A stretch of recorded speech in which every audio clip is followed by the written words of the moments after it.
Во студиото со вас, Александар Спасовски. Добар ден, ви благодарам што сте со нас. Председателката Гордана Силјановска-Давкова ги потпише указите со кои се отповикуваат 8 амбасадори од должноста, бидејќи заминале на тие позиции без да исполнат законската обврска пред работното тело на собранието. На тој начин повлечени се амбасадорите од Босна и Херцеговина, Шведска, Белгија, Бугарија, Чешка, Црна Гора и Велика Британија. Амбасадорите кои што се именуваат законски се обврзани пред да бидат назначени да ги презентираат своите согледувања за односите со државата на приемот или меѓународната организација пред работното тело на собранието, надлежно за надворешна политика, а 8 од 9 од повикани не го направиле тоа. Една амбасадорка се отповикува во редовна постапка поради завршување на мандатот. Станува збор за амбасадорката во Советот на Европа. Со овој указ на председателката мандатите на сите овие амбасадори завршуваат на 30 април. Собранието неделата започнува со интензивни активности, а според агендата објавена на веб страната на Законодавниот дом, така ќе биде и во следните денови. Во Собранието за денеска е закажана 38-та седница, како и седници на 7 парламентарни комисии и на Националниот совет за евроинтеграција. За утре е закажан почетокот на 40-та собраниска седница, на која на дневен ред се 5 интерпелации за 5 членови на Судскиот совет кои ги избира Собранието.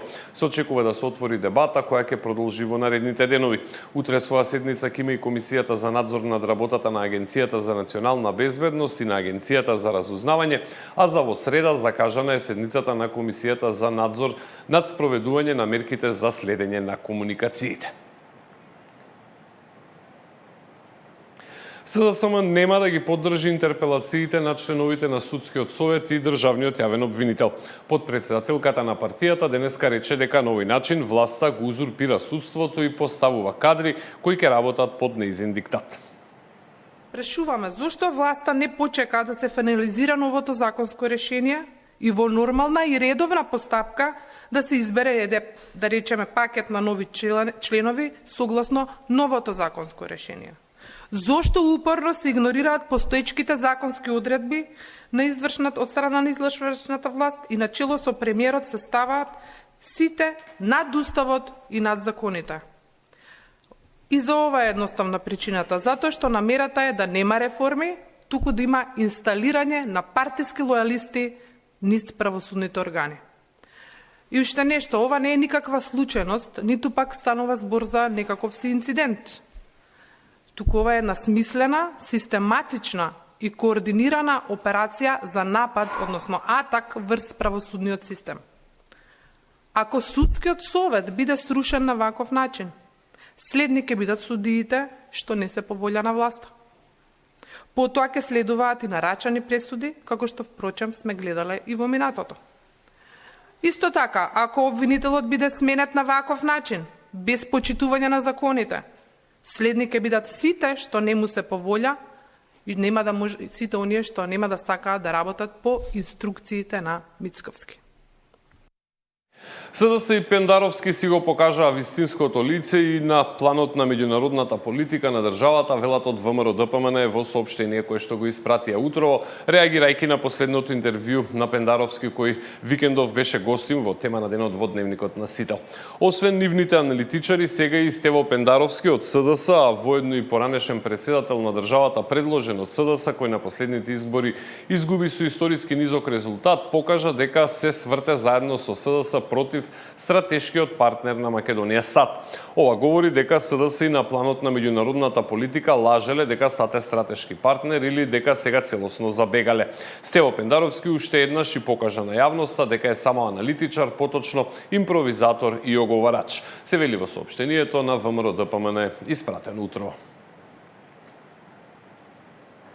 Со нов закон ќе се сузбива сивата економија. Работодавачите ќе исплаќаат данок на личен доход и придонеси за пензиско и инвалидско осигурување на сите работници кои привремено или сезонски ќе ги ангажираат. Работници пак можат да бидат невработени, вработени, студенти, пензионери. При тоа невработените нема да го изгубат статусот на невработени, а студентите и натаму ќе можат да користат стипендии. Работниците ќе може да се ангажираат само во 3 сектори: земјоделство, домашни услуги и угостителство. да има сериозна борба со неформалната економија, со што би се прибрале што е можно повеќе буџетски средства во буџетот. Ценам дека повремените и сезонските работи се навистина значајна улога во нашата држава, бидејќи треба да се стремиме на што поголема заштита на оние работници кои што се така наречени сезонски работници, па така би се создало можеби една пофер и поголема конкуренција на пазарот на трудот, се со цел да ги задржиме овие работници во Македонија, а не некаде во странство. Се поедноставува постапката за работно ангажирање на лица за повремени и сезонски работи во одредени дејности кои што досега не беа офатени со позитивните законски прописи од сферата на трудот. Мислам дека е особена и суштинска важност дека со овој закон може работно ангажирани да бидат следните лица. Лице кое што е невработено, лице кое што е вработено, самовработено лице, студенти, пензионери освен за неспособност, странци со регулиран престој, но и одредени други лица кои што под овој закон се опфатени. Тоа значи дека истите овие лица кои што ќе бидат ангажирани по овој закон, ќе бидат заштитени од Агенцијата за вработување, но и ќе имаат можност ова дополнително ангажирање да го искористат со тоа што ќе има и за нив платени придонеси. На ваков начин ние ќе можеме да го зголемиме стандардот, да го зголемиме бројот на лица кои што се работно ангажирани, како и да дадеме можност и на невработените, но и на вработените, и на пензионерите, и на студентите да бидат работно ангажирани.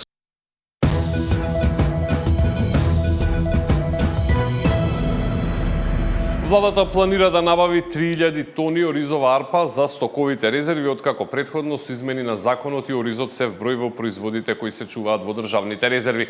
Повикот за набавка на овие количини ќе биде објавен наскоро, информираше министерот за земјоделство Цветан Трипуновски. Тој рече дека ова значи дека македонски производи ќе се чуваат во стоковите резерви, но исто така значи и регулација во делот на откуп на оризот.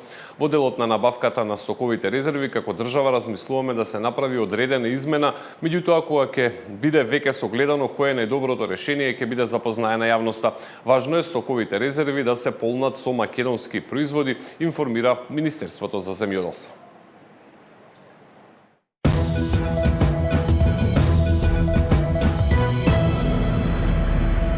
Две лица загинаа во две одвоени сообраќајни несреќи кои вчера се случија во Ресен и Штип. 46 годишен маж загина, уште две лица се повредени во тешка сообраќајна несреќа која вчера доцна попладнето се случила на регионалниот пат Битола Ресен кај местото Макази. Според информациите кои ги потврди полицијата, во сообраќајната несреќа под се уште неразјаснети околности се судриле 3 автомобили, при што едно лице загинало. Повредените веднаш биле пренесени во клиничката болница во Битола, но нема информации за нивната состојба. Уште едно 34 годишно лице загина во сообраќајката која нешто пред полнок се случила на патот Карбинци Штип. Според информациите на полицијата, 36 годишен возач со автомобил излетал од патот и удрил во бетонски столб. Од ударот на лице место починал 34 годишниот сопатник, додека возачот со тешки телесни повреди бил префрлен во клиничката болница во Штип. Бројките на полицијата покажуваат дека во викендите и натаму нивото на сообраќајна култура, совесност и одговорност се под задоволителните критериуми. Според податоците кои ги објави МВР, од петокот до вчера напишале 2045 казни, од кои најголемиот дел 637 биле за возење со брзина над максимално дозволената. Голем е бројот и на оние кои возеле под дејство на алкохол. Ваква казна ќе платат 146 лица. Покрај ова, во согласност со законот за возила и безбедноста во сообраќајот, од сообраќај биле исклучени 58 нерегистрирани возила и 12 технички неисправни возила. Министерството за внатрешни работи продолжува со засилените мерки и активности во поглед на сообраќајната безбедност, а континуирано се реализираат и превентивни активности низ сите сектори за внатрешни работи во насока на укажување и апелирање до сите учесници во сообраќајот за целосно почитување на сообраќајните правила, се вели во соопштението на МВР. Бензините поевтинуваат за половина, односно за 1 денар, а дизелот од полнок ќе биде поевтин за 2 денари. Ваква одлука утрово донесе регулаторната комисија за енергетика. Според неа 95-октанскиот бензин поевтинува за половина денар и литар сега ќе се точи по 74,5 денари. 98-октанскиот супер од полнок ќе биде поевтин за 1 денар и литар гориво ќе чини 76,5 денари. Дизелот поевтинува за 2 денари и од полнок ќе се продава за 70 денари по литар. Ова е најниска цена на дизелот оваа година, откако по 70 денари се продаваше и на крајот на декември.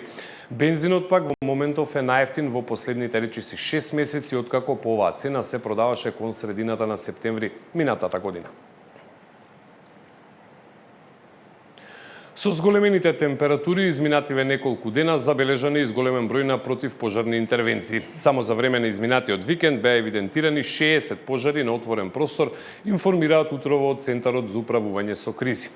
До полнок 9 биле се уште активни. 2 се во општина Прилеп, а активни се водат уште и пожарите во општините Новосело, Гевгелија, Охрид, Чашка, Тетово и Сарај. ЦУК апелира на внимателност при движење на отворен простор, а особено се повикуваат земјоделците да не ги палат стрништата. Штип планира реконструкција на акрополниот дел на Исарот. Проектот е веќе поднесен и ги чека парите кои владата ги распределува по општините од унгарскиот кредит. Станува збор за инвестиција тешка над 1,6 милиони евра. Нашиот штипски дописник Трајан Ристовски на оваа тема.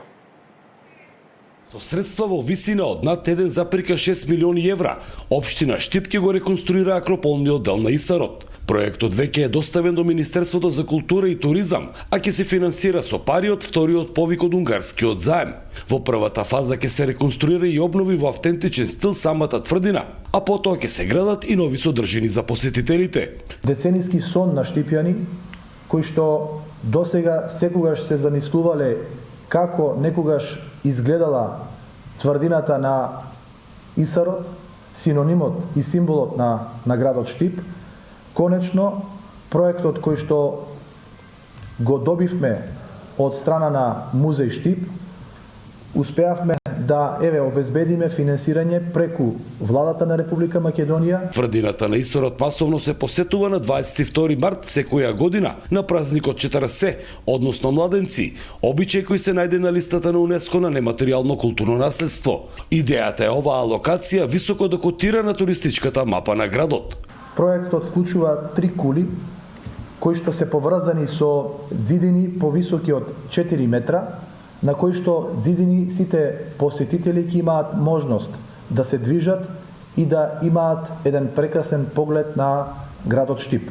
Со реализација на проектот ќе се започне веднаш по завршувањето на тендерската постапка, а согласно планот, голем дел од градежните активности треба да завршат оваа година. За Сител, Трајан Ристовски.